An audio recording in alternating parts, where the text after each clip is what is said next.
নমস্কার বন্ধুরা, শুভ পঞ্চমী। আমার সকল বন্ধুদেরকে অনেক অনেক শুভেচ্ছা, ভালোবাসা। দুর্গাপুজোটা সবার অনেক সুন্দর কাটুক। তো আজকে দুপুরের লাঞ্চটা আমার সাজাতে সাজাতে অনেকটাই দেরি হয়ে গেল। আর লাঞ্চের থালাটা তো তোমরা দেখেই বুঝে যাচ্ছ, লাঞ্চের থালায় ছিল অনেক কিছু আয়োজন।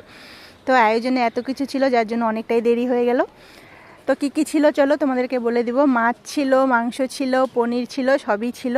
তো একদম ঝরঝরে বাসমতি চালের ভাত ছিল, আর ফ্রাইড রাইস ছিল, তার উপরে নিয়ে নিল লেবু। স্যালাডে ছিল শসা, পেঁয়াজ আর টমেটো। আর ছিল হচ্ছে ভেজ ডাল, মুগ ডালটা ভেজ করে নিয়েছি মটরশুঁটি, গাজর, বিনস টিমস দিয়ে। এটা ছিল পনিরের পকোড়া আর বেগুনি।